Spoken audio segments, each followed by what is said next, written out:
जय श्री कृष्णा। आज मैं आपके साथ एक व्यक्ति के जीवन के बहुत महत्वपूर्ण हिस्से या संस्कार के संबंध में विचार शेयर करने जा रहा हूं और वह विशेष जो विषय है व्यक्ति के जीवन का एक महत्वपूर्ण अंग है और अति महत्वपूर्ण संस्कार है और वह है एक व्यक्ति का विवाह। विवाह संस्कार 16 संस्कारों में एक महत्वपूर्ण रोल अदा करता है, क्योंकि दो इंसान एक ऐसे संबंध में बंधते हैं कि वे जन्म जन्मांतर साथ रहने का वचन निभाते हैं, अग्नि को साक्षी मानते हुए। परंतु वर्तमान में हम पा रहे हैं कि बहुत से मामले हमारी नजर में हमें सुनने को, हमें देखने को मिल रहे हैं कि उन दोनों के बीच तलाक हो गया। अमुक लड़का या लड़की उम्र दराज हो गए लेकिन उनकी शादी अर्थात विवाह नहीं हुआ। जीवन साथी की मृत्यु हो गई। विवाह बहुत बढ़िया तरीके से संपन्न हुआ और खूब दहेज दायजा भी मिला, परंतु थोड़े समय बाद ही दाम्पत्य जीवन इतना कष्टमय हो गया कि वह नरक तुल्य लगने लगा। या विवाह उपरांत मालूम हुआ कि जीवन साथी के किसी अन्य स्त्री या पुरुष से अवैध संबंध है। जीते जी अरेंज्ड मैरिज वाला जीवन साथी मरण तुल्य हो जाता है। ये जो तमाम बातें हैं, यहाँ एक प्रश्न यह उत्पन्न होता है कि क्या इनकी जानकारी भी हमें जातक यानी कि व्यक्ति, चाहे वह लड़का हो या लड़की हो, मेल हो या फीमेल हो, उसकी कुंडली से हमें मालूम हो सकता है? जी हाँ, मैं यहाँ कदापि संकोच यह नहीं करूंगा कि हमारा जो भारतीय ज्योतिष है, दिखने में केवल छोटी सी कुंडली 12 घर की दिखाई देती है, परंतु यह जातक का पूरा चिट्ठा यानी पूरा लेखा जोखा रखती है। और जातक के जीवन के हर पहलू की जानकारी देती है, बशर्ते हम जातक की कुंडली का विश्लेषण, एनालिसिस सही तरीके से कर सकने में सक्षम हो। यहाँ आज का जो विषय हमारा है, तलाक, विवाह में देरी, जीवन साथी की मृत्यु, दाम्पत्य जीवन का कष्टमय होना, किसी अन्य स्त्री या पुरुष से अवैध संबंध होना, यह है। तो क्या हमारी कुंडली, एक जातक की कुंडली, इनके बारे में भी हमें बयां करती है? जी हाँ। तो वो कैसे बयां करती है, वो सुनो समझो ध्यान से। लेकिन इसमें मैं एक बात बता देता हूं, आपसे उम्र में बहुत बड़ा हूं, जो भी सुन रहा है, बहुत कम लोग ऐसे होंगे जो मेरे से उम्र में बड़े होंगे। करीब करीब मैं सभी से उम्र में काफी बड़ा हूं और सांसारिक अनुभव भी, व्यावहारिक अनुभव भी आप लोगों की तुलना में काफी ज्यादा है। आपसे मैं यही कहना चाहूंगा कि आप यदि मेरा यह जो एपिसोड है देख सुन रहे हैं, तो अपनी कुंडली में अगर आपको कुछ मिलता है तो भाई आप उसे अन्यथा लेकर ना चले, बल्कि उसके उपाय देखें और यह सोचे कि अगर ऐसा है तो मैं इसके विपरीत करके दिखाऊंगा। अगर मेरा दाम्पत्य जीवन कष्ट में है, मैं अपने जीवन साथी के साथ इतना प्यार से रहूंगा, इतने अच्छे से रहूंगा कि मैं विधि के विधान को भी मैं टाल दूंगा। मैं आपको बता दूं, हम अपने कर्मों से अपने जो पुराने लेख लिखे हुए हैं उनकी बुराइयों को समाप्त कर सकते हैं और अपने कर्मों से हम अपना भविष्य अच्छा बना सकते हैं। सामान्य बातों में हम ज्यादा ना कर मुख्य बिंदु पर आपके साथ आते हैं और एक छोटा सा बिंदु है बस, केवल, बहुत बड़ा नहीं है यह, और वह यह है कि यदि आपकी लग्न कुंडली के सप्तम भाव में राहु ग्रह बैठे हुए हैं, तो ऐसी स्थिति में आप यह मानकर चलना कि दाम्पत्य जीवन में कहीं ना कहीं कुछ ना कुछ गड़बड़ है। फिर ये गड़बड़ और कब बढ़ जाती है? राहु के साथ सूर्य देव बैठे हुए हैं, गड़बड़ बढ़ गई। राहु के साथ चंद्र ग्रह है, गड़बड़ बढ़ गई। राहु के साथ शनि ग्रह है, गड़बड़ बढ़ गई। राहु के साथ मंगल ग्रह भी मौजूद है, तो भी हिसाब किताब गलत हो गया।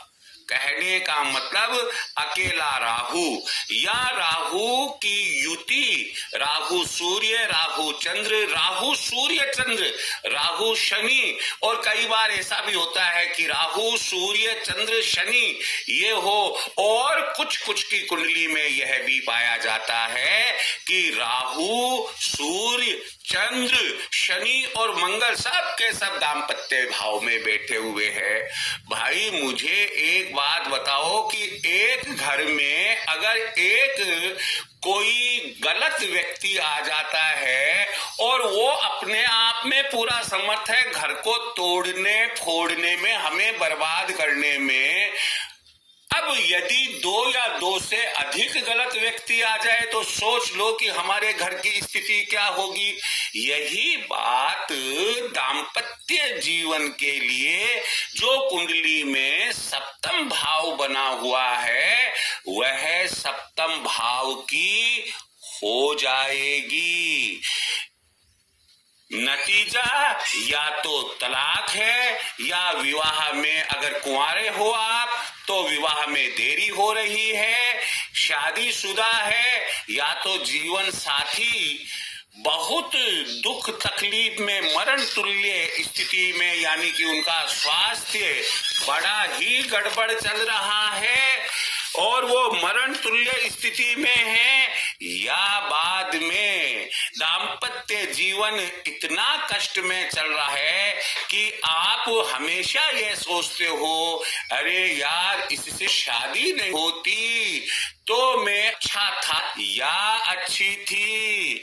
लड़कियां भी बार अपने पेरेंट्स से कही सुनी पाई गई है कि माँ या डैडी मैं घर में बोझ थी जो इस जगह मुझे आपने शादी कर दी। मैं यहाँ जवान पीढ़ी को बहलाने बहकाने के लिए ये अपना एपिसोड अपलोड नहीं कर रहा हूं, ये तो शास्त्रों में लिखा हुआ है और विभिन्न यूट्यूबर्स भी बताते हैं, अखबारों में आता है और ज्योतिष की जितनी भी पुस्तक के अलग अलग विद्वानों की बाजार में उपलब्ध है उसमें भी आता है।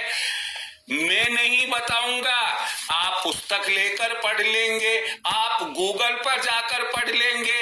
भाई मैं आपको रोक थोड़े ही सकता हूं, तो मैं तो जस्ट केवल ये है कि आप कुछ मिनटों में बात को सुनकर समझ ले, लेकिन घबराए नहीं। हाँ, यहाँ एक बात मैं जरूर आपसे शेयर करना चाहूंगा और वो ये है कि अगर आपने मेरा चैनल सब्सक्राइब नहीं किया है, सब्सक्राइब करें, पूरा वीडियो देखे सुने और अगर अच्छा लगे शेयर करें, कमेंट हो जरूर दे। यहाँ अब आगे बढ़ते हुए मैं बता दूं कि ना केवल यह ग्रह यानी कि राहु ग्रह सप्तम भाव में, बल्कि अगर ये कुंडली में प्रथम भाव में भी बैठे हुए हैं तो हम बखूबी जानते हैं कि ये 180 डिग्री पर यानी कि सप्तम भाव को ये देख रहे हैं और पूरा पूरा प्रभाव दाम्पत्य जीवन पर अपना छोड़ रहे हैं। तो जो ऊपर बातें बताई, अभी पहले बातें बताई, वो तमाम बातें लागू हो जाएगी यदि ये प्रथम भाव में भी स्थित है। बढ़िया रहेगा कि अगर आपको पंडित जी ने कहा कि भाई विवाह के पहले घट विवाह लड़की का करवा दीजिएगा या अर्क विवाह लड़के का करवा दीजिएगा, अच्छी बात है ताकि तलाक नहीं होगा। दूसरे, यदि अभी आपने मान लीजिए किसी वजह से पहले जानकारी नहीं थी, विवाह उपरांत ये जानकारी हुई है, तो ऐसी स्थिति में आप राहु से संबंधित, और यदि राहु सूर्य ग्रहण योग है, राहु चंद्र ग्रहण योग है, तो राहु गुरु चांडाल योग है, तो ऐसी स्थितियों में आप क्या करें कि उनके उपाय करना शुरू कर दे। सत्य बोले, झूठ ना बोले, किसी से फ्रेब ना करे, किसी से धोखा ना खाए। नहीं तो ध्यान रखना, अगर आप पुरुष है तो कोई स्त्री आपको इतना बर्बाद कर देगी कि करोड़पति से रोड़पति बना देगी और आपका व्यक्तित्व एकदम ही खत्म हो जाएगा। हाँ, यहाँ एक बात और आप ध्यान में रखिएगा कि प्रेम विवाह यानी जिसे आजकल क्या पहले भी बोलते थे लव मैरिज, भी इसमें शामिल है। अगर प्रथम भाव या सप्तम भाव में ये राहु ग्रह स्वयं या अन्य क्रूर ग्रहों के साथ मिलकर बुरे योग बना रहे हैं, तो लव मैरिज भी है। मैं यहाँ आपको यही सुझाव दूंगा कि अगर किसी भी कारण से आपके जीवन में कोई दूसरा व्यक्ति है, आप परिवार वालों को बताइए और उनसे शेयर कीजिएगा। हमेशा ध्यान रखिएगा, भगवान देखा या नहीं, लेकिन माता पिता साक्षात भगवान ही होते हैं। वो हमें सही राय और सही मार्गदर्शन देते हैं, उन्हें बताइएगा। और लव मैरिज को आप अपने प्यार को आप एक अरेंज मैरिज में परिवर्तित कीजिएगा।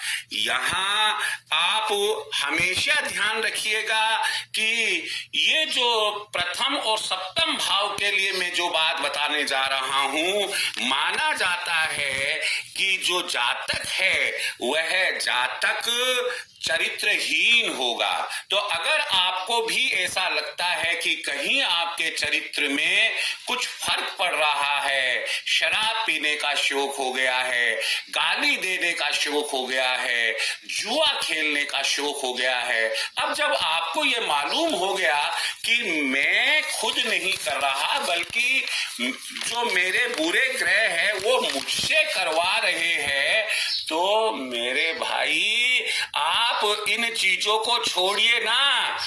कोई ग्रह इतना बुरा नहीं होता है, वो आपको अवसर देता है। हमें हमेशा बुरी चीज अच्छी लगती है और हम उसे अडॉप्ट कर लेते हैं। आप उसे छोड़िए और फिर देखिए आपका जीवन भी बहुत अच्छा हो जाएगा। सप्तम भाव में राहु यदि है बुरे ग्रहों के साथ में, मानकर चलिएगा कि सप्तम भाव क्योंकि मारक भाव भी होता है, इसलिए यह मारक ग्रह भी बन जाएगा। जब जब राहु की महादशा, अंतरदशा, प्रत्यंत्र दशा, सूक्ष्म दशा यह आदि आएगी या राहु का जो गोचर है वह अच्छा नहीं रहेगा, तो ऐसी परिस्थिति में मारक स्थिति भी, मारक का मतलब मरण तुल्य स्थिति भी आपकी बन सकती है। तो इसके अलावा भी थोड़ी सी बात का और आपको ध्यान में रखना है, वह यह है कि आप डायबिटीज के मरीज बन सकते हैं। देखिए वापस सुन लीजिएगा कि आप डायबिटीज, जिसे हिंदी में मधुमेह वो रोग बोलते हैं, उसके मरीज बनते हैं। और ही आप कहीं नौकरी कर रहे हैं, व्यवसाय कर रहे हैं, आपको नौकरी व्यवसाय में बहुत संकट उत्पन्न होंगे। हो सकता है कि नौकरी छूट जाए, हो सकता है कि व्यवसाय आपका चलता चलता इतना रुक जाए कि आपको व्यवसाय को बंद करना पड़े। मैं उम्मीद लेकर चलता हूं कि आज जो मैंने आपको बात बताई, तलाक, विवाह में देरी, जीवन साथी की मृत्यु, दाम्पत्य जीवन का कष्ट में होना और गलत औरत या गलत पुरुष के साथ में अवैध संबंध होना, यह क्यों होता है, हम इन तमाम की जानकारी अपनी कुंडली से लगा सकते हैं। फिर भी आप खुद ना देखकर मैं यहाँ यही सुझाव दूंगा आपको कि आप किसी अच्छे विद्वान ज्योतिष को अपनी कुंडली दिखाए। खुद कभी भी निर्णय नहीं ले, क्योंकि हो सकता है कि कहीं कुंडली में और अन्य बातें भी लिखी हुई हो जो बुरे ग्रहों को अच्छे रूप में बदल दे और आपका आत्मविश्वास, आत्मबल नहीं टूटे, आपकी गृहस्थ में किसी भी प्रकार की कोई रुकावट, बाधा उत्पन्न नहीं हो। मैं परमपिता परमेश्वर से यही प्रार्थना करूंगा कि यदि ऐसा योग है भी तो उस परिस्थिति में आप धैर्य रखें, प्रभु में विश्वास रखे, अपनी आस्था, चाहे आप हनुमान जी महाराज की पूजा आराधना करें, चाहे शिवजी भगवान की, मुख्य रूप से ये दो बहुत ही बढ़िया पूजा है। शिवजी भगवान की पूजा आराधना करें, मान कर चलिए ये जितने भी मैंने दुख संकट बताए हैं ये फुर यानी कि मिनटों में उड़ जाएंगे और आप बहुत अच्छा जीवन अपना व्यतीत करेंगे। इसी उम्मीद के साथ में कि आप मेरे इस एपिसोड को पॉजिटिव वे में लेंगे, ना कि नेगेटिव वे में लेंगे। जय श्री कृष्ण।